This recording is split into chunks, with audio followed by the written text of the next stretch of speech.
થયા છે તો બીજી તરફ હવે ટ્રેનમાં મુસાફરી કરતા મુસાફરોની સુરક્ષા કેટલી છે તે પણ એક ચર્ચાનો વિષય બન્યો છે। છેલ્લા કેટલાક દિવસોમાં જ દેશભરમાં થયેલ ટ્રેન અકસ્માતની વાત કરીએ તો કાનપુરમાં સાબરમતી એક્સપ્રેસ પાટા પરથી ઉતરી ગઈ। વલસાડ અને સુરત સ્ટેશનોની વચ્ચે માલ સામાનની ટ્રેન પાટા પરથી ઉતરી ગઈ હતી। વિશાખાપટ્ટનમ રેલવે સ્ટેશન પર ટ્રેનમાં આગ લાગી હતી અને યુપીના સહારનપુરમાં ટ્રેનના 2 કોચ પાટા પરથી ઉતરી ગયા હતા। જો કે આ તમામ દુર્ઘટનાઓમાં જાનહાનિના કોઈ અહેવાલ સામે નથી આવ્યા, પરંતુ આ તમામ દુર્ઘટનાનું પુનરાવર્તન ન થાય તે માટે હવે રેલવે તંત્ર કયા પગલાં લે છે તે હવે જોવું રહ્યું।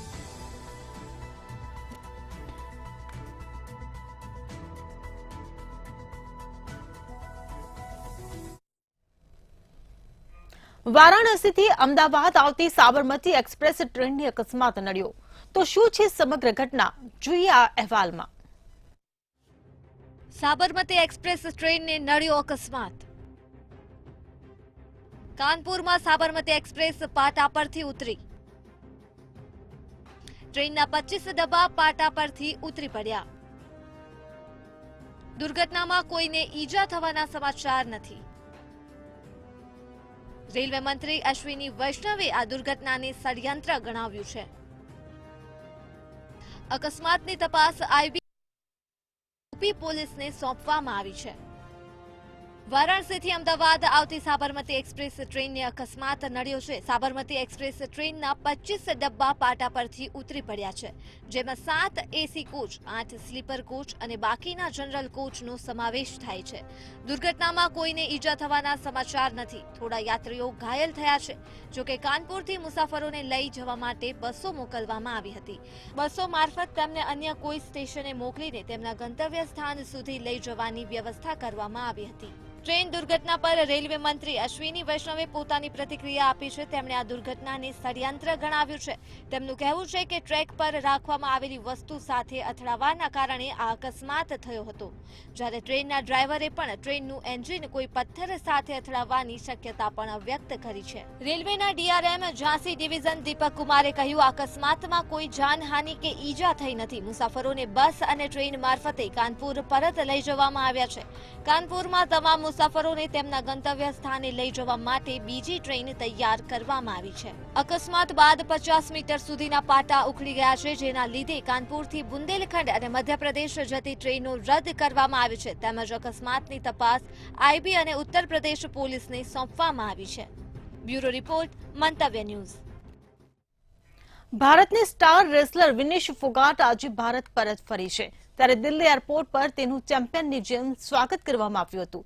રેસલર બજરંગ પુનિયા અને સાક્ષી મલિક વિનેશનું સ્વાગત કરવા દિલ્હી એરપોર્ટ પર પહોંચ્યા હતા। વિનેશ બહાર આવતા જ બંને તેને ગળે લગાડતા વિનેશ ભાવુક બની હતી। તેના આંસુ રોકી શકી ન હતી। આ સાથે જ કોંગ્રેસના સાંસદ દીપેન્દ્ર હુડ્ડા પણ તેના સ્વાગત માટે એરપોર્ટ પહોંચ્યા હતા। વિનેશ ફોગાટને તેઓએ લાડુ પણ ખવડાવ્યા હતા। ત્યારે વિનેશના સમર્થકોનું ટોળું ઉભરાયું હતું। લોકો વિનેશની એક ઝલક મેળવવા માટે ઉમટી પડ્યા હતા। વિનેશને ફુલહાર અને પૈસાનો હાર પહેરાવી સૌ કોઈએ સન્માન કર્યું હતું। જીપમાં વિનેશની વિશાળ રેલી નીકળી હતી। આ વિશાળ કાફલો વિનેશના હરિયાણામાં તેના ગામ બલાલી સુધી પહોંચ્યો હતો, ત્યારે તેના ભવ્ય સ્વાગત બદલ વિનેશે સૌ કોઈ સમર્થકોનો આભાર વ્યક્ત કર્યો હતો। વિનેશ ફોગાટ ભલે પેરિસ ઓલિમ્પિકમાં મેડલ જીતી ન શકી, પરંતુ તેણે દરેક ભારતીયોનું દિલ ચોક્કસપણે જીતી લીધું છે।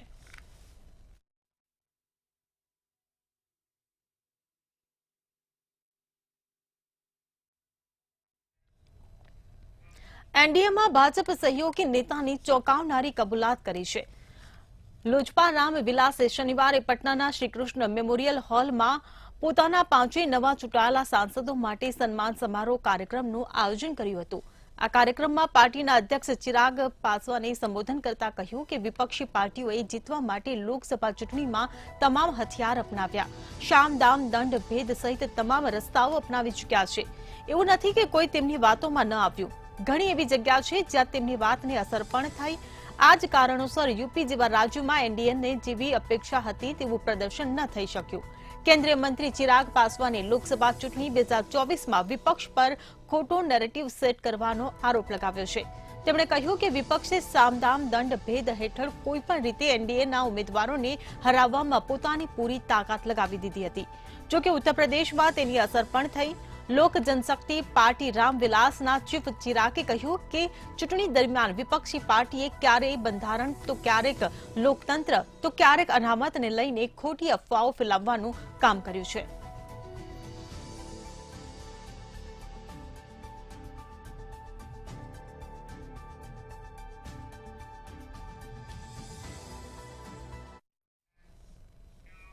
આજકાલ નેતાઓ ઉપર આક્ષેપબાજી થવાના કિસ્સા વધી રહ્યા છે અને નેતાઓ વિવાદમાં પણ સપડાઈ રહ્યા છે. આ વચ્ચે ફરી એકવાર સીએમ પદના નેતા ઉપર ગંભીર આક્ષેપો કરવામાં આવ્યા છે. વાત જાણે એમ છે કે કર્ણાટકમાં મૈસૂર અર્બન ડેવલપમેન્ટ ઓથોરિટી કેસમાં મુખ્યમંત્રી સિદ્ધારમૈયા સામે કેસ ચાલશે. રાજ્યપાલ થાવરચંદ ગેહલોતે કેસ ચલાવવાની મંજૂરી આપી દીધી છે. આ મૂળા કેસમાં સીએમ સિદ્ધારમૈયા તેમજ તેમની પત્ની સહિત પરિવારના સભ્યો પર ગંભીર આરોપો લગાવવામાં આવ્યા છે. સાથે જ કેન્દ્રીય મંત્રી અને ભાજપના વરિષ્ઠ નેતા શોભા કરંડલાજે કહ્યું છે કે જ્યારથી જમીન મુદ્દા કેસ શરૂ થયો છે ત્યારથી સિદ્ધારમૈયા હંમેશા મહત્વના હોદ્દા પર રહ્યા છે. તેમના પરિવાર પર આ કેસમાં લાભાર્થી હોવાનો આરોપ છે. આવી સ્થિતિમાં તે શક્ય નથી કે આમાં તેની ભૂમિકા ન હોય એવો આરોપ છે કે મુખ્યમંત્રી સિદ્ધારમૈયાની પત્ની પાસે મૈસૂરના કેસારે ગામમાં 3 એકર અને 16 ગુંઠા જમીન હતી, જે તેમના ભાઈ મલ્લિકાર્જુને પાર્વતીને ભેટમાં આપી હતી. પાર્વતીની જમીન મુંડા દ્વારા વર્ષ 2021માં હસ્તગત કરવામાં આવી હતી. આ બદલામાં પાર્વતીને મોંઘા વિસ્તારમાં 14 જગ્યાઓ ફાળવવામાં આવી હતી.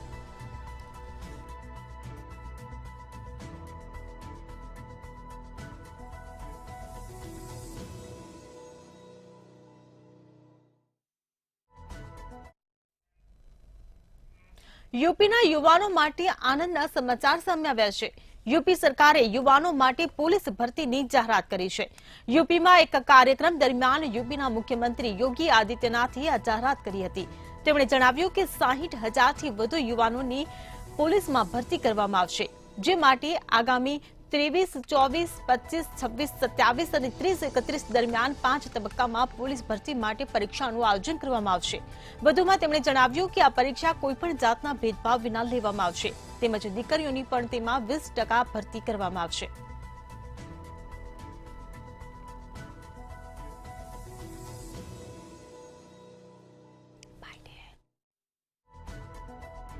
કોઈપણ જાતના ભેદભાવ વિના યુપીમાં વિદ્યાર્થીઓની પોલીસમાં ભરતી કરવામાં આવશે. યુવાનો ત્યારે હવે તૈયાર થઈ જાઓ, કારણ કે યુપીમાં 60,000 પોલીસ ભરતીની યોગી આદિત્યનાથ દ્વારા જાહેરાત કરવામાં આવી છે. ત્યારે 5 તબક્કામાં આ ભરતી માટે પરીક્ષાનું આયોજન કરવામાં આવ્યું છે.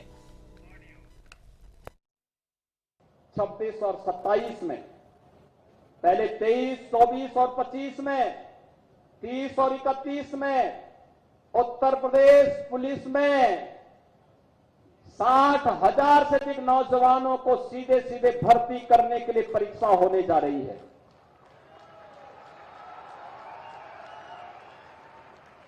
याद करिए, 60,000 भर्ती एक साथ कभी नहीं हुआ. और इसमें भी याद रखना, 20% बेटियों को भर्ती करेंगे, जिससे सड़कों पर शोहदों को ठीक उपचार कर सके. और दूसरा, पारदर्शी तरीके से बिना भेदभाव के भर्ती होगी. उत्तर प्रदेश के हर जनपद का नौजवान उसमें भर्ती होगा. यह प्रक्रिया इन 5 तिथियों में संपन्न होने जा रही है.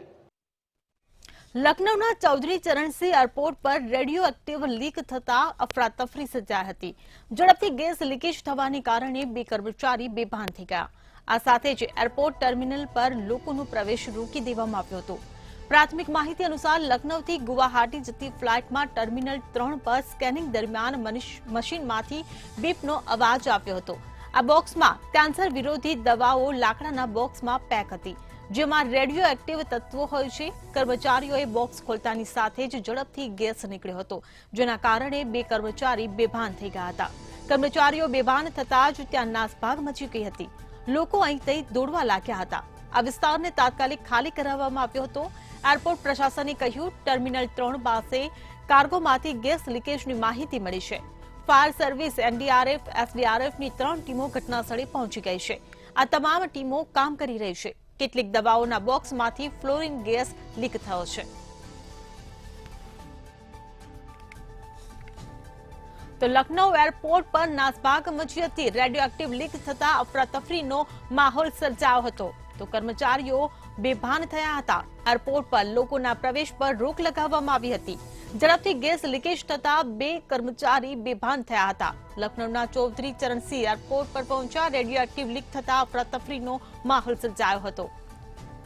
ત્યારે ઝડપથી ગેસ લીકેજ થતા 2 કર્મચારી બેભાન થયા હતા.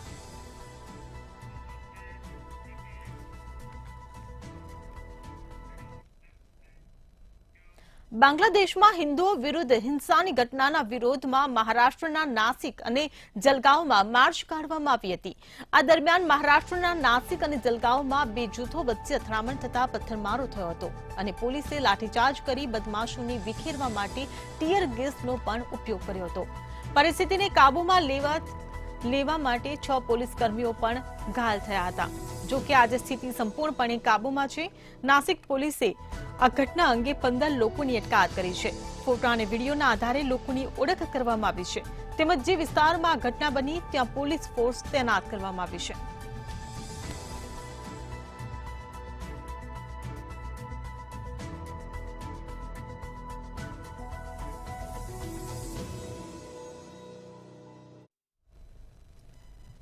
બાંગ્લાદેશમાં હિન્દુઓ પર થતા અત્યાચારને લઈને ઉજ્જૈનમાં જાહેર વિરોધ કરવામાં આવ્યો હતો. આ વિરોધમાં સંત સમાજની સાથે મહિલાઓએ પણ ઉત્સાહભેર ભાગ લીધો હતો. ઉજ્જૈનના શહીદ પાર્કથી ટાવર ચોક સુધી હિન્દુ સમુદાય દ્વારા જાહેર વિરોધ રેલીનું આયોજન કરવામાં આવ્યું હતું. મોટી સંખ્યામાં મહિલાઓ પણ રસ્તા પર ઉતરી હતી અને રેલીમાં ભાગ લીધો હતો. બાંગ્લાદેશમાં હિન્દુઓ પર થઈ રહેલા અત્યાચાર અને સોશિયલ મીડિયા પર આવી રહેલી તસવીરોને જોતા વિરોધ રેલી કાઢી હતી.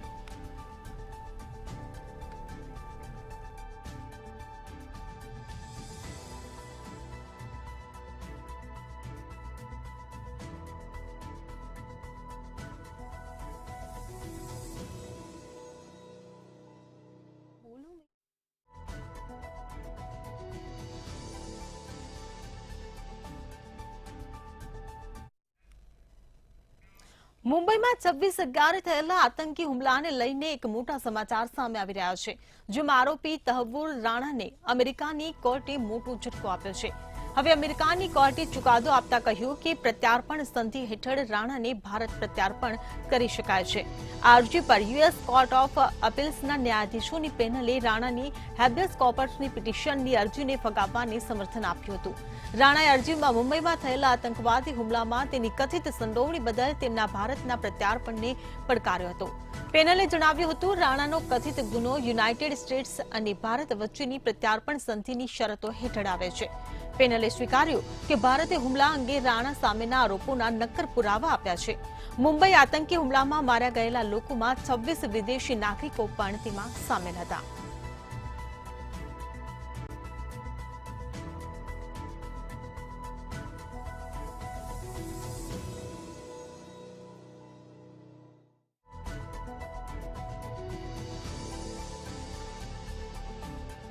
પરત લાવવામાં આવી શકે છે. મુંબઈ હુમલાના આરોપીને ત્યારે મોટો ઝટકો. પ્રત્યાર્પણ સંધિ હેઠળ રાણાને ભારત પ્રત્યાર્પણ કરી શકાય છે. આરોપીએ પિટિશન જે દાખલ કરી હતી તે રદ કરવામાં આવી છે. રાજસ્થાનના ઉદયપુરમાં શુક્રવારે એક સરકારી શાળામાં ધોરણ 10ના વિદ્યાર્થીએ શાળાના અન્ય વિદ્યાર્થી પર છરી વડે હુમલો કર્યા બાદ સાંપ્રદાયિક તણાવ વધ્યો છે. આ ઘટના બાદ ટોળાએ કારને આગ ચાંપી દીધી હતી અને પથ્થરમારો કર્યો હતો. પરિસ્થિતિને જોતા ઉદયપુર અને આસપાસના વિસ્તારોમાં આગામી 24 કલાક સુધી ઇન્ટરનેટ બંધ કરી દેવામાં આવ્યું છે. શહેરના પીડિત વિદ્યાર્થીને જિલ્લા હોસ્પિટલના આઈસીયુમાં દાખલ કરવામાં આવ્યો છે અને તેની સ્થિતિ સ્થિર છે. કાયદો અને વ્યવસ્થા જાળવવા માટે તમામ વિસ્તારોમાં પોલીસ કર્મીઓને તૈનાત કરવામાં આવ્યા છે. તેમજ ઘટનાને અંજામ આપનાર આરોપી ઝડપાઈ ગયો છે.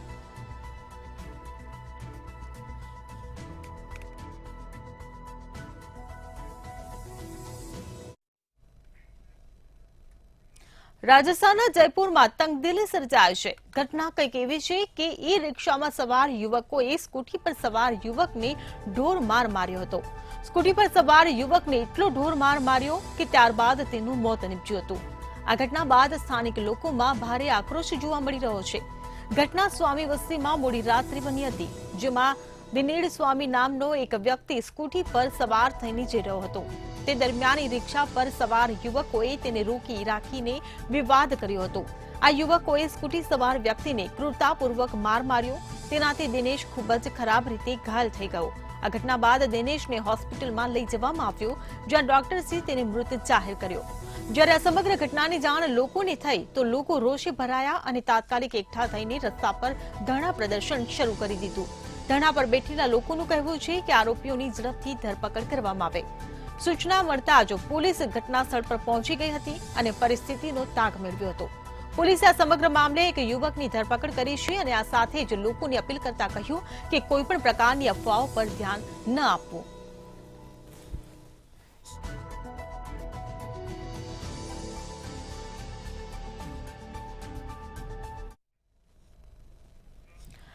આ વિડીયો જોતા સામાન્ય રીતે સડકછાપ ગુંડાઓ વચ્ચે લડાઈ ચાલતી હોય તેમ લાગે, પરંતુ આ કોઈ સડકછાપ મવાલી કે ગુંડાઓ નથી, પરંતુ તુર્કીના સત્તાપક્ષ તથા વિપક્ષના નેતાઓ છે.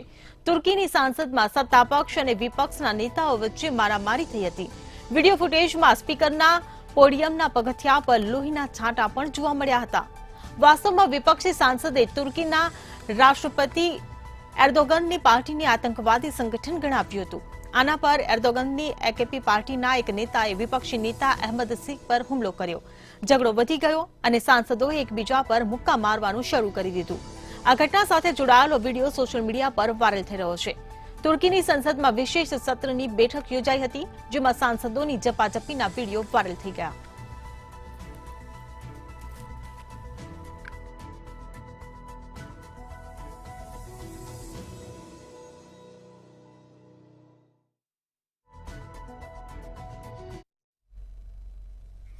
બિહારમાં બ્રિજ ધરાશાયી થવાનો સિલસિલો યથાવત જોવા મળી રહ્યો છે. અગાઉ અનેક બ્રિજ ધરાશાયી થયા બાદ ફરી એકવાર બ્રિજના પિલરનું સુપરસ્ટ્રક્ચર તૂટી ગયું છે. વાસ્તવમાં બિહારમાં 1710 કરોડ રૂપિયાના ખર્ચે બની રહેલા અગવાની Sultanganj four lane બ્રિજના pillar number 9નું superstructure ફરી એકવાર તૂટી ગયું છે. ગંગામાં પૂર અને ભારે પ્રવાહને કારણે સુપરસ્ટ્રક્ચરનો કેટલોક ભાગ તૂટી ગયો હતો. આ ત્રીજી વખત છે જ્યારે અગવાની સુલતાનગંજ ફોરલેન બ્રિજ તૂટી પડ્યો છે.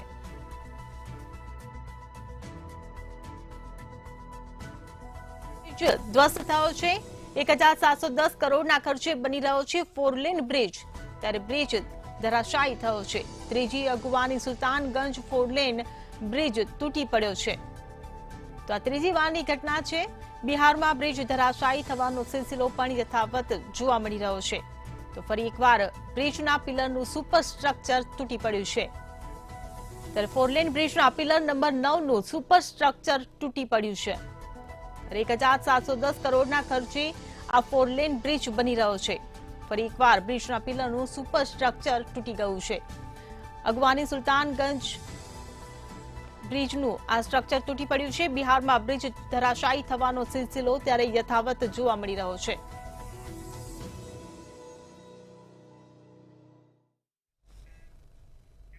હિમાચલ પ્રદેશના રામપુરમાં વાદળ ફાટ્યું હતું, જેના કારણે તકલેશ નોગલીમાં 30 મીટર સુધીનો રોડ ધોવાઈ ગયો હતો. મંડીમાં ભારે વરસાદને કારણે ચંદીગઢ મનાલી નેશનલ હાઈવે બંધ થયો છે. ઉત્તર પ્રદેશના કાનપુરમાં ગંગા નદી ભયજનક સપાટીએ વહી રહી છે, જેના કારણે નીચાણવાળા વિસ્તારોમાં પાણી ભરાઈ ગયા છે. લગભગ 50,000 લોકો પૂરથી અસરગ્રસ્ત થયા છે. 18 ઓગસ્ટે હવામાન વિભાગે હિમાચલ પ્રદેશ, ઉત્તરાખંડમાં ભારે વરસાદની આગાહી આપવામાં આવી છે.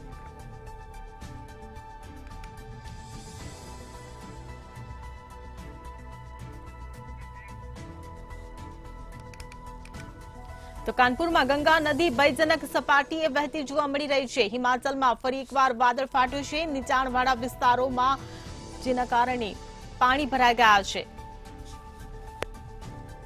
તો હિમાચલમાં ફરી વાદળ ફાટ્યું છે. હિમાચલ પ્રદેશના રામપુરમાં વાદળ ફાટ્યું હોવાની ઘટના સામે આવી છે. તકલેશ નોકલીમાં 30 મીટર સુધીનો રોડ તેમાં ધોવાઈ ગયો છે. ત્યારે ભારે વરસાદને કારણે ચંદીગઢ મનાલી નેશનલ હાઈવે બંધ કરી દેવામાં આવ્યો છે. કાનપુરમાં ગંગા નદી ભયજનક સપાટીએ વહેતી જોવા મળી છે. તો નીચાણવાળા વિસ્તારોમાં પણ પાણી ભરાયા છે. ભારે વરસાદને કારણે ચંદીગઢ મનાલી નેશનલ હાઈવે પણ બંધ કરી દેવામાં આવ્યો છે. ત્યારે હિમાચલ પ્રદેશના રામપુરમાં વાદળ ફાટ્યું હોવાની ઘટના સામે આવી છે. કાનપુરમાં ગંગા નદી પણ ભયજનક સપાટીએ જોવા મળી રહી છે.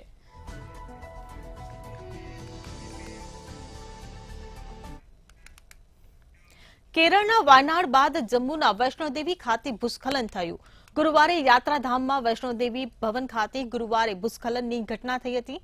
ગુરુવારે સવારે 11 વાગ્યે વૈષ્ણોદેવી માર્ગ પર બાણગંગા વિસ્તારમાં ગુલશનનગર પાસે ભૂસ્ખલન થયું હતું.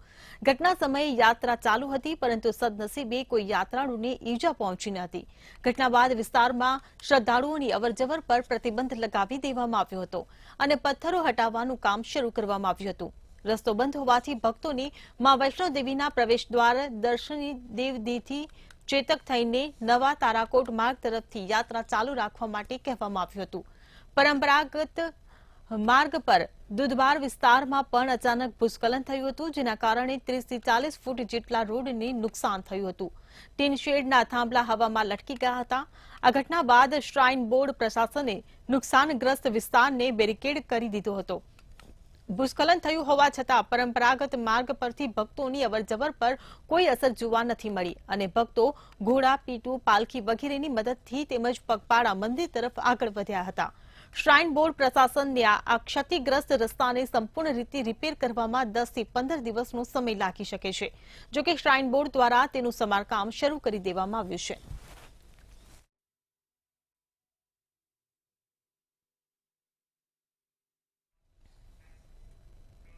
કેનેડામાં સરેમાં સ્વતંત્રતા દિવસની ઉજવણી કરી રહેલા ભારતીયો અને ખાલિસ્તાની સમર્થકો વચ્ચે ઘર્ષણ સર્જાયું હતું.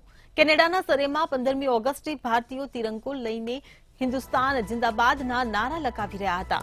તે સમયે ખાલિસ્તાની સમર્થકો આવી પહોંચ્યા હતા અને ઘર્ષણ સર્જાયું હતું. જોકે પરિસ્થિતિ વણસે તે પહેલા જ કેનેડાની પોલીસ ત્યાં આવી પહોંચી હતી અને સ્થિતિ પર કાબુ મેળવ્યો હતો. આ ઘટના કેનેડાના સરેમાં બની હતી. કેનેડિયન સમય મુજબ 15મી ઓગસ્ટ સવારે ભારતીયો સરેમાં ગુરુ નાનક ગુરુદ્વારાની બહાર હિન્દુસ્તાન જિંદાબાદના નારા લગાવતા હતા. આ એ જ જગ્યા છે જે આતંકવાદી હરદીપસિંહ નિજ્જરની હત્યા કરી દેવામાં આવી હતી. એક તરફ ભારતીયો તિરંગો લહેરાવી રહ્યા હતા, તો બીજી તરફ ખાલિસ્તાની સમર્થકો ખાલિસ્તાની ઝંડા લઈને પહોંચ્યા હતા. ખાલિસ્તાન સમર્થકો અને ભારતીયો સામે આવી ગયા બાદ ઝપાઝપી શરૂ થઈ ગઈ હતી. ખાલિસ્તાન તરફથી ભારત વિરુદ્ધ સૂત્રોચ્ચાર શરૂ થયા, જ્યારે ભારતીયોએ ખાલિસ્તાન વિરુદ્ધ નારા લગાવ્યા. અંતે પરિસ્થિતિ વણસતી જોઈને કેનેડિયન પોલીસે બચાવમાં આવવું પડ્યું. પોલીસે બંને પક્ષોને એકબીજાથી જુદા પાડ્યા હતા.